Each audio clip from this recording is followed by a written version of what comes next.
எப்ராஹிம் ஆனா என்ன பண்ணிட்டான் தெரியுமா? எதிர்பார்ப்போடு காத்திருந்த எனக்கு ஏமாற்றத்தை கொடுத்து விட்டான் எப்ராஹிம். எப்ராஹிம் யார் தெரியுமா? இஸ்ரவேல் ஜனத்தை குறித்து சொல்லியிருந்தாலும் ஆமே, நான் ஆவிக்குரிய கண்ணோட்டத்தோடு சொல்ல விரும்புகிறேன். அதுக்கு ஒரே ஒரு வார்த்தை சொல்லணும்னா, எப்ராஹிம் கிருபை பெற்றவன். கிருபை பெற்றவன் எவ்வளவு உண்மை உள்ளவனா இருக்கணும். இந்த கிருபை பெற்றவன் தான் ஏமாற்றி விட்டான். எப்படி கிருபை கிடைத்தது? யோசேப்புக்கு பிறந்த 2 பிள்ளைகள், மூத்தவன் மனாசே, இளையவன் எப்ராஹிம். யாக்கோபு தன்னுடைய கடைசி நாட்கள் எகிப்திலே சஞ்சரித்துக் கொண்டிருக்கிறான் யோசேப்போடு கூட. யாக்கோபு மரணத்துக்கு ஏதுவான சமயம் அடுத்த போது யோசேப்பு என்ன செய்கிறான்? 2 பிள்ளைகளும் யாக்கோபு இடத்திலே கொண்டு வருகிறான். ஆதியாகமம் 48வது அதிகாரம். அப்போ தகுதியின்படி மூத்தவனுக்கு தான் எல்லா ஆசீர்வாதங்களும் போகணும், அவனுக்கு தான் சேஷ்ட புத்திர பாகம் போக வேண்டும். எனவே யோசேப்பு மனசுல பிறக்கும் போதே நிர்ணயிச்சுட்டான், மூத்தவன் மனாசே, ஓகே, அவனுக்கு தான் சேஷ்ட புத்திர பாகம், அவன் தான். அடுத்து பிறக்கிறவன் எப்ராஹிம். அப்போ தகப்பன் இடத்துல 2 பிள்ளைகளை கொண்டு வருகிறான். நல்ல கவனமா கேளுங்க. இங்க பாருங்க, 2 பிள்ளைகளை இப்படி கொண்டு வருகிறான். கொண்டு வந்து என்ன செய்கிறான்? மூத்தவனை தகப்பனுடைய வலதுகை பக்கத்தில் நிறுத்துகிறான். ஏன்னா தகப்பனுடைய வலதுகரை மூத்தவன் மேல படரும். இளையவனை தகப்பனுடைய இடதுகை பக்கத்தில் நிறுத்துகிறான். அதாவது மனாசையை வலதுகை பக்கத்தில், எப்ராஹிமை இடதுகை பக்கத்தில் நிறுத்துகிறான். இப்போ யாக்கோபு என்ன செய்யணும்? வலது கையை மனாசே மேல வைக்கணும், இடது கையை எப்ராஹிம் மேல வைக்கணும். இப்படி நடக்கும்னு பார்த்து கொண்டிருந்த போது யாக்கோபு செய்த காரியம் என்ன? 14வது வசனத்தை வாசியுங்கள். அப்பொழுது இஸ்ரவேல் மனம் அறிய தன் வலது கையை நீட்டி இளையவனாகி எப்ராஹிமினுடைய தலையின் மேலும், மனாசே மூத்தவனாயிருந்தும் தன் இடது கையை மனாசேயினுடைய தலையின் மேலும் வைத்தான். எப்படி வச்சிருப்பார் தெரியுமா? இந்த பக்கம் யாக்கோபு நிக்கிறார், யாக்கோபின் இந்த பக்கத்துல மனாசே நிக்கிறார், மூத்த பையன். இந்த பக்கத்துல இளையவன் எப்ராஹிம் நிக்கிறான். இப்படி வைப்பாங்கன்னு நினைச்சிட்டு எப்ராஹிமும் அப்படிதான் நினைத்திருப்பான். ஆனா கையை எப்படி தெரியுமா வச்சாரு? இப்படி வச்சாரு. முதலாக எப்ராஹிம் கிருபைனா என்ன என்பதை கண்டான். எப்பொழுது கிருபைனா என்ன என்பதை எப்ராஹிம் கண்டான் தெரியுமா? இந்த கிராஸுக்கு அப்புறம். இந்த கிராஸுக்கு அப்புறம் கிருபைனா என்ன என்பதை நாம் எப்பொழுது கண்டோம் தெரியுமா? அந்த கிராஸுக்கு அப்புறம், அந்த சிலுவைக்கு பிற்பாடு. ஹல்லேலூயா! எப்ராஹிம் கிருபை பெற்றவன், கிருபை பெற்றவன். நினைச்சு கூட பார்த்திருக்க மாட்டான். ஆனா யாக்கோபு மனம் அறிய இப்படி கையை வச்சுட்டான். கையை வைத்து ஆசீர்வதித்து என்ன செய்கிறான் பாருங்கள். 20வது வசனத்தை வாசியுங்கள். இவ்விதமாக அவன் அன்றைய தினம் அவர்களை ஆசீர்வதித்து, தேவன் எப்ராஹிமை போலவும் மனாசே போலவும் ஆக்குவாராக என்று சொல்லி எப்ராஹிமை மனாசேக்கு முன்னே வைத்தார். எப்ராஹிமை மனாசேக்கு முன்னே. இது சாத்தியமாங்க? இதுதான் சொன்னேன், கிருபை பெற்றவன். மூத்தவன் மனாசே, இளையவன் எப்ராஹிம். இதை யாருக்காவது மாற்ற முடியுமா? மாற்ற முடியாது. மூத்தவனுக்குரிய சேஷ்ட புத்திர பாகம் எல்லா ஆசீர்வாதமும் இருக்கு. ஆனா எப்ராஹிம் கிருபை பெற்றவன் என்று சொல்ல காரணம் என்ன தெரியுமா? ஆமென், ஹல்லேலூயா.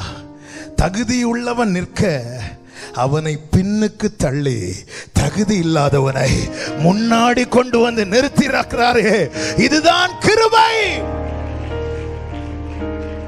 தயவால் பெற்றேன், தயவால் பெற்றேன்.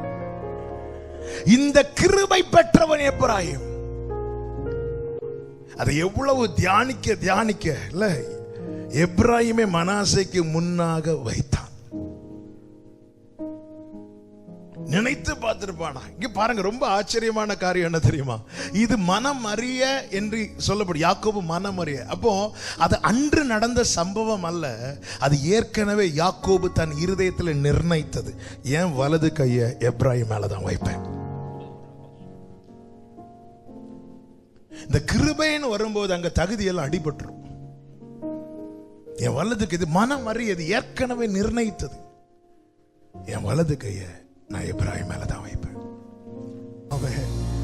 ஆமென். இந்த கிருபையை பெற்றவன். நான் இன்னொரு காரியம், நேரம் போய்விட்டது, ஆனாலும் இதுல இன்னொரு காரியத்தை கூட சொல்றேன். யோசேப்புடைய மனசுல என்ன நினைச்சிட்டு இருக்கிறாரு? என் அப்பாவுடைய வலது கை மனாசே மேலதான் வைக்கணும், அப்பாவுடைய வலது கை மனாசே மேலதான் வைக்கணும், அப்பாவுடைய இடது கை தான் எப்ராயிம் மேல வைக்கணும். இப்படி நினைக்க காரணம் என்ன? காரணம் ஒன்றுதாங்க, அவனுடைய பிறப்பு, எப்ராயிமுடைய பிறப்பு. இந்த எப்ராயிம் மட்டும் மூத்த பையனை பிறந்திருந்தா யோசேப்பு இப்படி நினைச்சிருப்பாடா? இன்னைக்கு அநேகர் நம்மை தாழ்ந்திருக்கணும், நம்ம வாழ்ந்திருக்க கூடாதுன்னு நினைக்க காரணம் என்ன தெரியுமா? அநேகர் நம்முடைய பிறப்பை பார்க்கிறாங்க.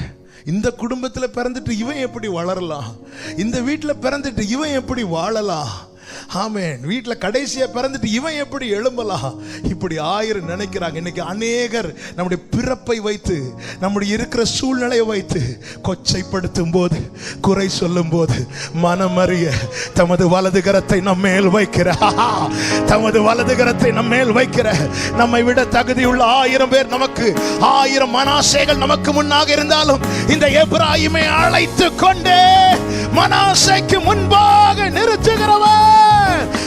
நல்ல கரங்களை தட்டி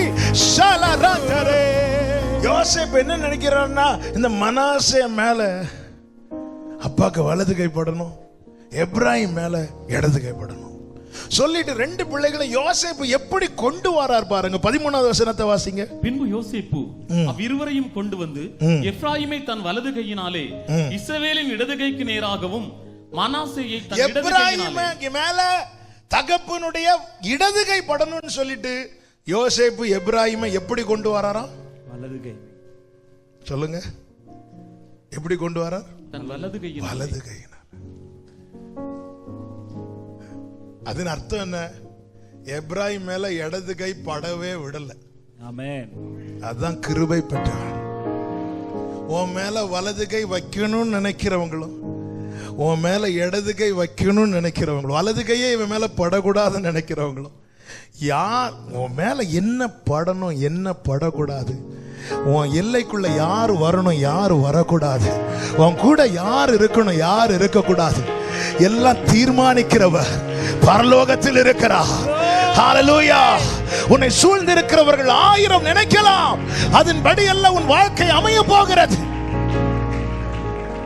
யோசேப்பு அப்படி கொண்டு வரதுக்கான ரீசன் உண்டு. ஏன்னா இப்படி 2 யாக்கோபு இப்படி நிக்கிறார், யோசேப்பு இப்படி நிக்கிறார்னா, இந்த வலது கையால எப்ராயிமை கொண்டு வந்தாதான் யாக்கோபின் இடது கை பக்கத்தில் விட முடியும்.